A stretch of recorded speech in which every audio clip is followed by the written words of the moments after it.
Hello everyone. In today's video, we'll be starting the test of significance for large samples. For large samples, we perform the Z test. First, we'll be seeing a basic example based on Z test, and then we'll be starting with the test of significance for single proportion. Let's get started. The example says a coin was tossed 960 times and returned heads 183 times. Test the hypothesis that the coin is unbiased. Use 0.05 level of significance. Here, the first thing that is given to us is a coin was tossed 960 times. So, this 960 indicates your small n, which is the number of times the coin was tossed. It is 960 and returned heads 183 times. Returned heads का मतलब हो जाता है कि number of success आपको कितना मिला है. तो your number of success will call it as x and number of success is equal to 183. Then it is said, test the hypothesis that the coin is unbiased. It is very much important that you watch my first video on hypothesis testing, which is related to the basic terminologies. Then only you will be able to understand what all steps we are going to do in this video. If we are tossing a coin, we can get either heads or tails. That is the probability of getting head. If I indicate it using small p, then p will be equal to 1 by 2 because there are 50-50% chances of getting heads or tails. And q is equal to 1 minus p, which is 1 minus 1 by 2, that is it will be 1 by 2. We'll use binomial distribution to find the mean and the standard deviation. So mu is equal to, using binomial distribution, mu is equal to np, n into p, that is 960 into 1 by 2. 960 divided by 2, it is equal to 480. So this is our mean. And another thing that we need to find is standard deviation. Why we are finding this? Because we need to put this as the input in order to find z. So sigma is equal to under root of npq. It will be under root of 960 into 1 by 2 into 1 by 2, which comes as 15.49. So I have found the mean and standard deviation. The next thing that we'll do is our 6 steps, starting with the null hypothesis. So in null hypothesis, it is denoted by H naught, and we'll write that the coin is unbiased. Why we have written this? Because in the question it is asked to us, test the hypothesis that the coin is unbiased. तो जो भी चीज़ आपको question में पूछी है वो आपको नल hypothesis में लिखनी होती है. That is why null hypothesis में हम क्या लिखेंगे, that the coin is unbiased. पहली चीज़ नल हाइपोथेसिस एच नॉट से हम डिनोट करेंगे and then we need to write कि द कॉइन इज़ अनबायस्ड. अभी नल हाइपोथेसिस में हमने लिखा है कि the coin is unbiased. Alternative hypothesis is complementary to null hypothesis, which I have explained in my first video. So हम लिखेंगे यहाँ पे alternative hypothesis denoted by H1. लिखना है हमें the coin is biased. So ये हो गया हमारा first और second step. Coming to the third step. Third step हमारा होता है level of significance. Level of significance alpha, जो कि यहाँ पे ऑलरेडी आपको दिया है, alpha is equal to 0.05. Then test statistic की बात करें तो z इज़ इक्वल टू क्या होगा, it is x minus mu upon sigma. x मेरा कितना है, तो x है मेरा which is number of success हमने बोला था, विच इज़ 183. देन म्यू है 480 एंड सिग्मा है 15.49. तो ये जो है हमारी z is equal to x minus mu upon sigma, ये हमारा हो जाएगा एक जनरल इक्वेशन फॉर z. जैसे जैसे टेस्ट चेंज होंगे, जैसे कि सिंगल प्रोपोर्शन है, डिफरेंस ऑफ प्रोपोर्शन है, वैसे वैसे ये जो हमारी जनरल फॉर्मूला है वो चेंज होगी. सो पर्टिकुलरली बात करें तो कोई कॉइन का सम हो गया या डाइस का सम हो गया, वैसे जो जनरल सम्स है उसके लिए हम कौन सी इक्वेशन यूज़ करेंगे, z is equal to x minus mu upon sigma. So यहाँ पे आंसर आ रहा है मेरा -19.17। आपको लिखना है उसे mod z इक्वल टू 19.17। अब हम देख लेते हैं ये टेबल, जो कि आपको याद रखना है। लेवल ऑफ सिग्निफिकेंस लिखा है विच इज़ 1%, 5% एंड 10%, और लिखा हुआ है two tail test, right tail test and left tail test. मतलब कि मैंने आपको ऑलरेडी ये सारी टर्म्स एक्सप्लेन कर दी है कि टू टेल टेस्ट और वन टेल टेस्ट होता क्या है, एंड उसमें हमारी बात हुई थी about right tail test and left tail test. One tail test को दो तरीके से हम इंडिकेट करते हैं, एक होता है राइट टेल टेस्ट और दूसरा होता है लेफ़्ट टेल टेस्ट। तो यहाँ पे आप ऑब्ज़र्व कर रहे होंगे कि जो वैल्यूज़ मेरी राइट टेल टेस्ट की है वही वैल्यूज़ लेफ़्ट टेल टेस्ट की भी है, only the difference is there is a negative sign used in the left tail test. I have explain everything in my first video, so आप first video ज़रूर देखें। अभी यहाँ पे बात करते हैं तो टू टेल्ड टेस्ट के लिए 1% जब लेवल ऑफ सिग्निफिकेंस होगा मेरा, दैट इज़ 0.01 अल्फ़ा होगा, तो टू टेल्ड टेस्ट के लिए वैल्यू होती है 2.58। देन 5% अगर अल्फ़ा है विच इज़ 0.05, तो मेरी वैल्यू कितनी है 1.96। देन 10% जब लेवल ऑफ सिग्निफिकेंस है तब मेरी वैल्यू है फॉर टू टेल टेस्ट 1.645। वैसे ही राइट टेल टेस्ट की बात करें तो values are 2.33, 1.645 and 1.28। As I said कि राइट टेल टेस्ट और लेफ़्ट टेल टेस्ट में सिंपल क्या डिफरेंस है, लेफ़्ट टेल टेस्ट में वैल्यू के पहले नेगेटिव साइन आ जाएगी। अभी जैसे कि मैं आपको पूछ रही हूँ अल्फ़ा इज़ इक्वल टू 1% है एंड राइट टेल टेस्ट है, तो आपको तुरंत वैल्यू क्या याद आनी चाहिए, तो मुझे वैल्यू याद आनी चाहिए alpha 1% and right tail test के लिए मेरी वैल्यू हो जाएगी 2.33। इसे हम ऐसे लिखेंगे z अल्फ़ा, या तो लिखना है z 0.01 इक्वल टू कितनी वैल्यू होगी, इट विल बी 2.33। तो आपको ये 6 वैल्यूज़ याद रख लेनी है। 6 इसलिए बोल रही हूँ बिकॉज मैंने बोला आपको कि लेफ़्ट टेल टेस्ट में सिर्फ नेगेटिव साइन आएगी, तो राइट टेल टेस्ट की वैल्यूज़ याद है तो नेगेटिव साइन ही करनी है आपको। एंड सेकेंड थिंग मैं आपको लेफ़्ट टेल टेस्ट की वैल्यूज़ मोड में लिखनी होती है, सो वैल्यू अल्टीमेटली पॉजिटिव ही हो जाएगी। So this is the table you need to remember. अब हमारे नेक्स्ट स्टेप की बात कर लेते हैं। Next step is critical value. Critical value मेरी क्या होगी, सी हियर अनबायस्ड और बायस्ड, तो मतलब आपका जो टेस्ट हो जाएगा that will be two tailed test. आपको ये चीज़ ध्यान में रखनी है, अनबायस्ड और बायस्ड जब भी हम बात कर रहे हैं तो आपका टेस्ट क्या हो जाएगा, it will be a two tail test. अभी टू टेल टेस्ट है एंड अल्फ़ा इज़ 0.05, सो आपकी क्रिटिकल वैल्यू क्या हो जाएगी। एज आई सेड कि आपको टेबल याद रखना बहुत इंपॉर्टेंट है। तो two tail test and alpha is 5%, that is 0.05, तो वैल्यू मेरी कितनी हो जाएगी, it will be 1.96। So here will write this as z 0.05 is equal to 1.96। ये मिल गई मुझे मेरी z अल्फ़ा की वैल्यू। अभी मेरा मोड z है 19.17 एंड z 0.05 आया है 1.96। इसका मतलब हो जाता है कि मेरा नल हाइपोथेसिस क्या होगा, it will be rejected because mod z is greater than z 0.05, the null hypothesis is rejected. And then आपको लिखना है कि कितने % लेवल ऑफ सिग्निफिकेंस पे आपने उसको रिजेक्ट किया है, तो हम लिख लेंगे कि null hypothesis is rejected at 0.05 level of significance, या तो null hypothesis is rejected at 5% level of significance. फिर हमें लिखना है जो सेम सेंटेंस हमने ऑल्टरनेटिव हाइपोथेसिस में लिखा था वही हमें लिखना होगा, बिकॉज नल हाइपोथेसिस मेरा हो गया है रिजेक्ट, तो मैं एक्सेप्ट किसको करूँगी, ऑल्टरनेटिव हाइपोथेसिस को एक्सेप्ट करूँगी। तो हम लिख लेंगे that is the coin is biased.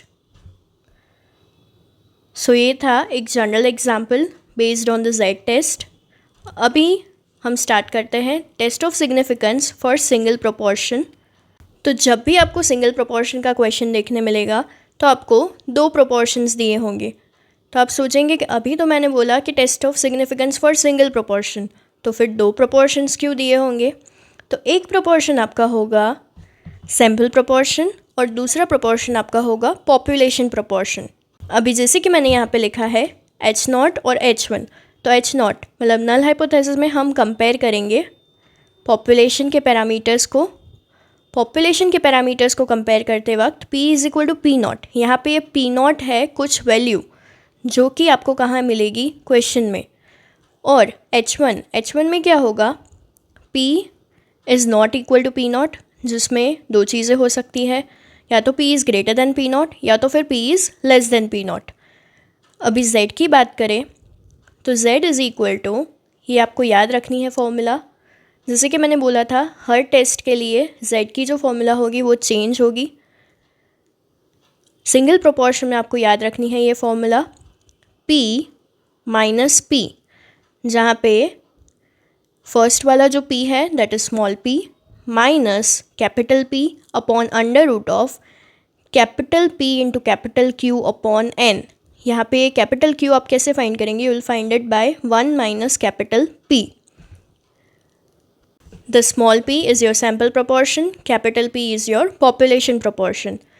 95% confidence limit पूछी जाती है कई बार क्वेश्चन में, तो 95% कॉन्फिडेंस लिमिट अगर आपको फाइंड करने के लिए बोला गया है then you will be using the formula small p plus minus 1.96 under root of capital PQ upon n। वैसे ही अगर आपको बोला है 99% कॉन्फिडेंस लिमिट्स फाइंड करने के लिए then it will be small p plus minus 2.58 under root of capital PQ upon n। ये 2.58 क्या है, तो अगर आपको याद आ रहा हो तो टेबल में Z 0.05 for two tail test की वैल्यू थी 1.96 and Z 0.01 for two tail test it was 2.58। तो जब भी कॉन्फिडेंस लिमिट की बात आ रही है तब टेस्ट कौन सा हो जाएगा, two tail test. Second thing that you need to keep in mind is if you're not aware of the capital P and Q values, then you need to use the values of small p and q. So this is all that you need to remember for single proportion. Now let's start with an example. If you want, you can take a screenshot of this. The first example is a salesman in a departmental store claims that at most 60% of the shoppers entering the store leave without making a purchase. A random sample of 50 shoppers showed that 35 of them left without making a purchase. Are these sample results consistent with the claim of the salesman? Use a level of significance of 0.05. यहाँ पे बोला है at most 60%. At most का मतलब होता है less than equal to 60%। मतलब जो सेल्समैन है वो क्या क्लेम कर रहा है कि लेस देन इक्वल टू 60% जितने जो उसके शॉपर्स है वो कोई भी परचेस किए बिना शॉप से निकल जाते हैं। दिस मीन्स कि ये जो 60% है वो क्या हो जाएगी, मेरी पॉपुलेशन प्रोपोर्शन की वैल्यू, जिसे हम लिखेंगे P is equal to 0.6 because 60% that is 60/100। अब ये जो सेल्समैन है उसे ऑलरेडी पता ही है कि less than equal to 60% shoppers जो है वो कोई भी परचेस किए बिना चले जाते हैं उसकी शॉप से। दिस मीन्स कि मुझे मेरा जो क्लेम है वो किसके लिए टेस्ट करना होगा, so I test it for proportion greater than 60%। Because already मुझे पता है कि 60% जितने लोग तो शॉपिंग किए बिना निकल ही जा रहे हैं, तो मुझे क्या चेक करना होगा कि क्या 60% से ज़्यादा निकल रहे हैं बिना शॉप किए या बिना कुछ परचेज किए। Our first step is to write the sample proportion and the population proportion. Sample proportion which is small p, so small p which indicates sample proportion of shoppers not making a purchase. अभी जैसे कि यहाँ पे बात करें, a random sample of 50 shoppers showed that 35 of them left without making a purchase. तो मुझे दोनों ही चीज़ें मिल गई। एक तो मेरा पॉपुलेशन प्रोपोर्शन जो कि कितना होगा, I told you 60% which is 60/100, तो 0.6 हो जाएगा। अभी कैपिटल Q की अगर हम बात करें, it is 1 minus P, so 1 minus 0.6 जो कि होगा 0.4. एंड स्मॉल p की अगर हम बात करें तो small p which is sample proportion of shoppers not making a purchase.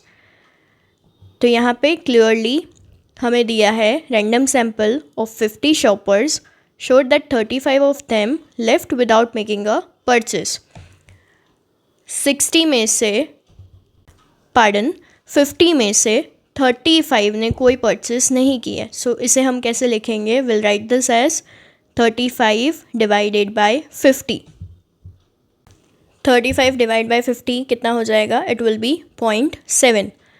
सो हमें हमारा सैम्पल प्रोपोर्शन और पॉपुलेशन प्रोपोर्शन दोनों मिल गया है. We also have the value of capital Q, starting with our first step, which is null hypothesis.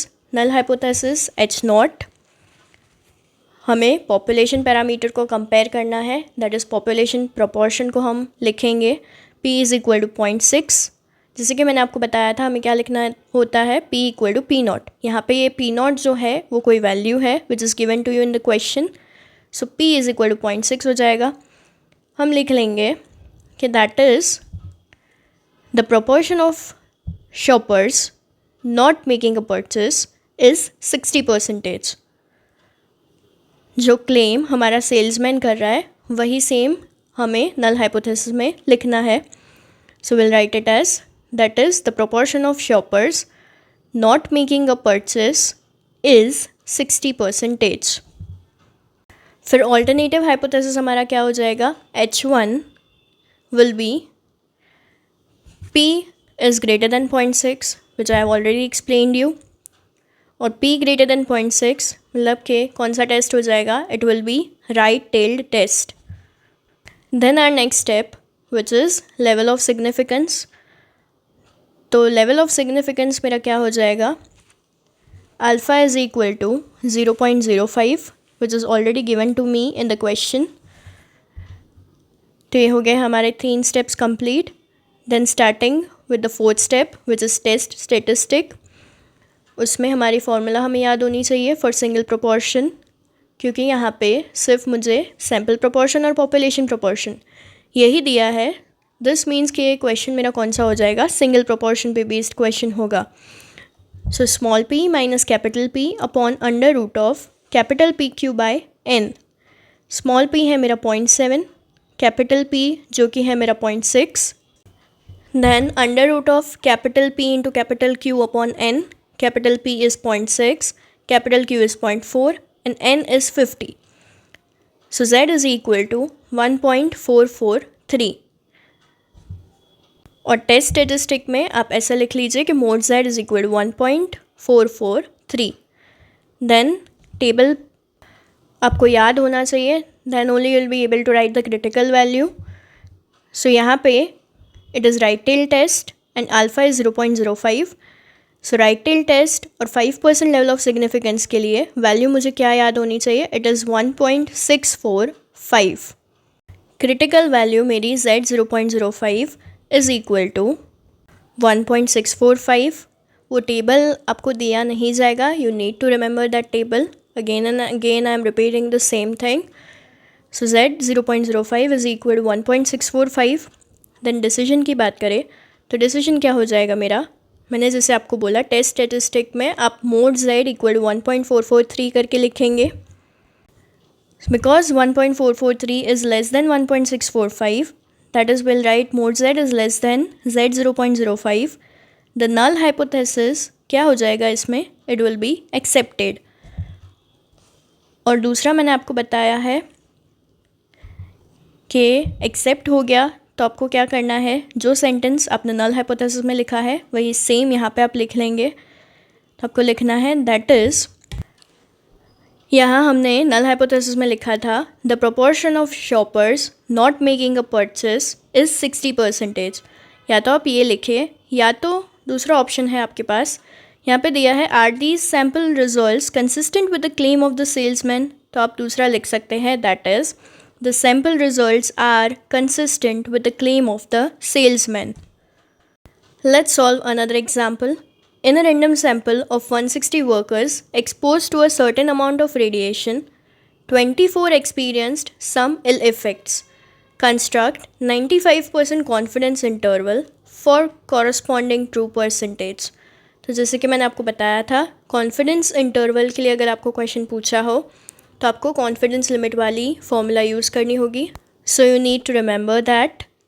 True percent इसलिए लिखा है because 95% जो होगा that will be your acceptance region and 5% will be your rejection region, which I have already explained in the first video related to terminologies. Here, in this question, it is given to us in a random sample of 160 workers.